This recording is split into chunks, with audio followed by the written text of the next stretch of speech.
Chapter 18, Conclusion, the Perfection of Renunciation. Arjuna said, O mighty armed one, I wish to understand the purpose of renunciation, tyag, and of the renounced order of life, sannyas, O killer of the Keshi demon, Rishikesh. The Supreme Lord said, to give up the result of all activities is called renunciation, tyag, by the wise, and that state is called the renounced order of life, sannyas, by great learned men. Some learned men declare that all kinds of fruitive activities should be given up, but there are yet other sages who maintain that the acts of sacrifice, charity, and penance should never be abandoned. O best of the Bharatas, hear from me now about renunciation. O tiger among men, there are 3 kinds of renunciation declared in the scriptures. Acts of sacrifice, charity, and penance are not to be given up, but should be performed. Indeed, sacrifice, charity, and penance purify even the great souls. All these activities should be performed without any expectation of result. They should be performed as a matter of duty, O son of Pritha. That is my final opinion. Prescribed duties should never be renounced. If, by illusion, one gives up his prescribed duties, such renunciation is said to be in the mode of ignorance. Anyone who gives up prescribed duties as troublesome or out of fear is said to be in the mode of passion. Such action never leads to the elevation of renunciation. But he who performs his prescribed duties only because it ought to be done and renounces all attachment to the fruit, his renunciation is of the nature of goodness, O Arjuna. Those who do not hate any inauspicious work, nor are attached to auspicious work situated in the mode of goodness, have no doubts about work. It is indeed impossible for an embodied being to give up all activities. Therefore it is said that he who renounces the fruits of action is one who has truly renounced. For one who is not renounced, the 3-fold fruits of action, desirable, undesirable, and mixed, accrue after death. But those who are in the renounced order of life have no such results to suffer or enjoy. O mighty armed Arjuna, learn from me of the 5 factors which bring about the accomplishment of all action. These are declared in Sankhya philosophy to be the place of action, the performer, the senses, the endeavor, and ultimately the supersoul. Whatever right or wrong action a man performs by body, mind, or speech is caused by these 5 factors. Therefore, one who thinks himself the only doer, not considering the 5 factors, is certainly not very intelligent and cannot see things as they are. One who is not motivated by false ego, whose intelligence is not entangled, though he kills men in this world, is not the slayer, nor is he bound by his actions. Knowledge, the object of knowledge, and the knower are the 3 factors which motivate action. The senses, the work, and the doer comprise the 3-fold basis of action. In accordance with the 3 modes of material nature, there are 3 kinds of knowledge, action, and performers of action. Listen as I describe them. That knowledge by which undivided spiritual nature is seen in all existence, undivided in the divided, is knowledge in the mode of goodness. That knowledge by which a different type of living entity is seen to be dwelling in different bodies is knowledge in the mode of passion. And that knowledge by which one is attached to one kind of work as the all-in-all without knowledge of the truth, and which is very meager, is said to be in the mode of darkness. As for actions, that action in accordance with duty, which is performed without attachment, without love or hate, by one who has renounced fruitive results, is called action in the mode of goodness. But action performed with great effort by one seeking to gratify his desires, and which is enacted from a sense of false ego, is called action in the mode of passion. And that action performed in ignorance and delusion, without consideration of future bondage or consequences, which inflicts injury and is impractical, is said to be action in the mode of ignorance.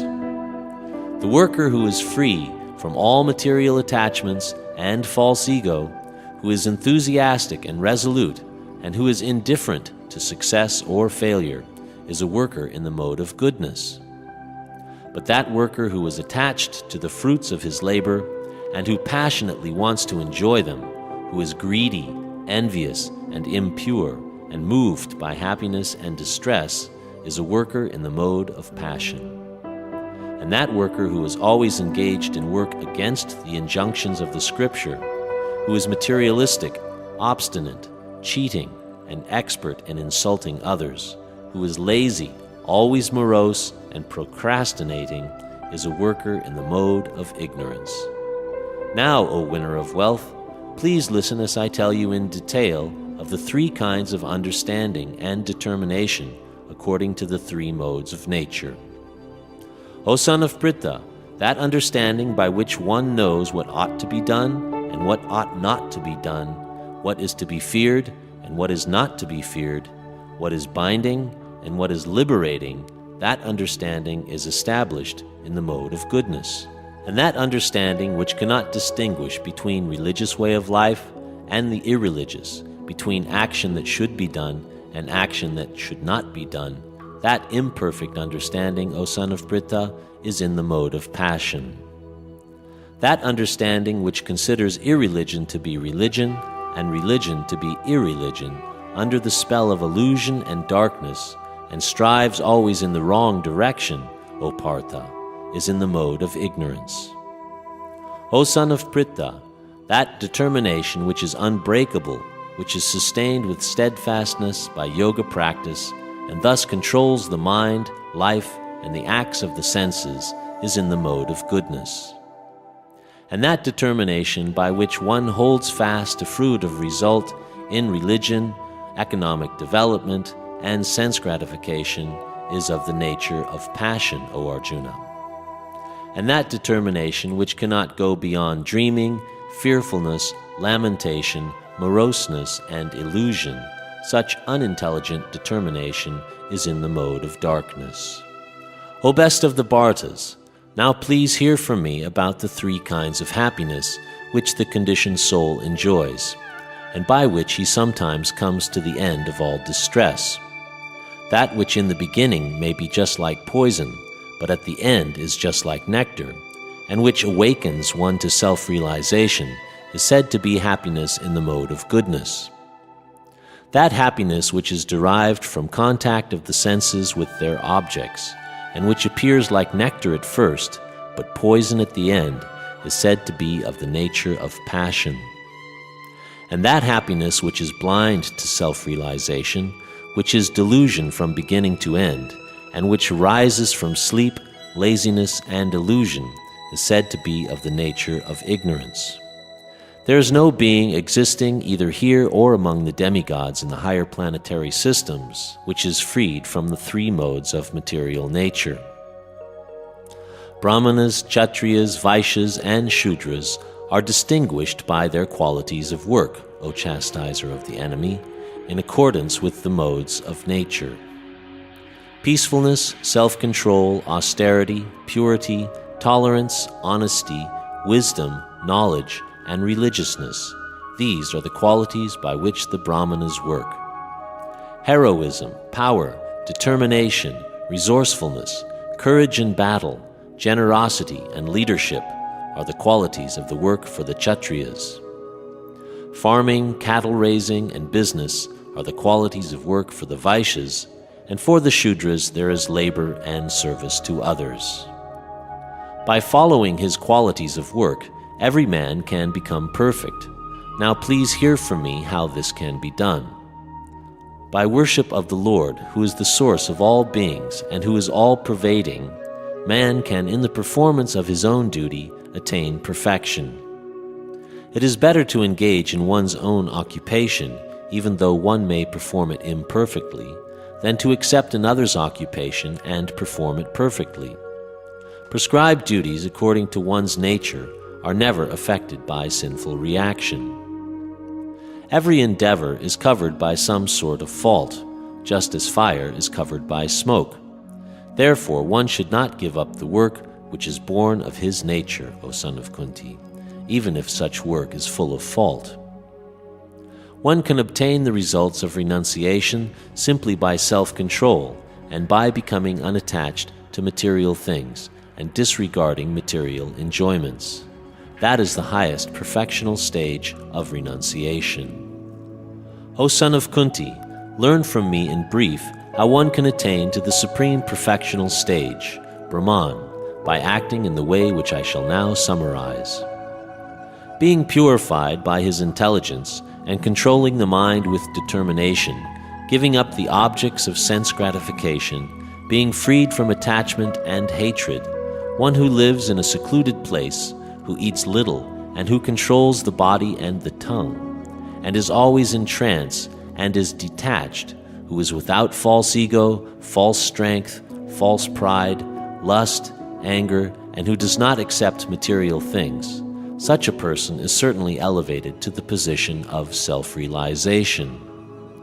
One who is thus transcendentally situated at once realizes the supreme Brahman. He never laments nor desires to have anything. He is equally disposed to every living entity. In that state he attains pure devotional service unto me. One can understand the Supreme Personality as he is only by devotional service. And when one is in full consciousness of the Supreme Lord by such devotion, he can enter into the kingdom of God. Though engaged in all kinds of activities, my devotee under my protection reaches the eternal and imperishable abode by my grace. In all activities just depend upon me, and work always under my protection. In such devotional service, be fully conscious of me. If you become conscious of me, you will pass over all the obstacles of conditional life by my grace. If, however, you do not work in such consciousness, but act through false ego, not hearing me, you will be lost. If you do not act according to my direction and do not fight, then you will be falsely directed. By your nature, you will have to be engaged in warfare. Under illusion, you are now declining to act according to my direction, but compelled by your own nature, you will act all the same, O son of Kunti. The Supreme Lord is situated in everyone's heart, O Arjun, and is directing the wanderings of all living entities, who are seated as on a machine made of the material energy. O scion of Bharta, surrender unto him utterly. By his grace, you will attain transcendental peace and the supreme and eternal abode. Thus I have explained to you the most confidential of all knowledge. Deliberate on this fully, and then do what you wish to do. Because you are my very dear friend, I am speaking to you the most confidential part of knowledge. Hear this from me, for it is for your benefit. Always think of me and become my devotee. Worship me and offer your homage unto me. Thus you will come to me without fail. I promise you this because you are my very dear friend. Abandon all varieties of religion and just surrender unto me. I shall deliver you from all sinful reactions. Do not fear.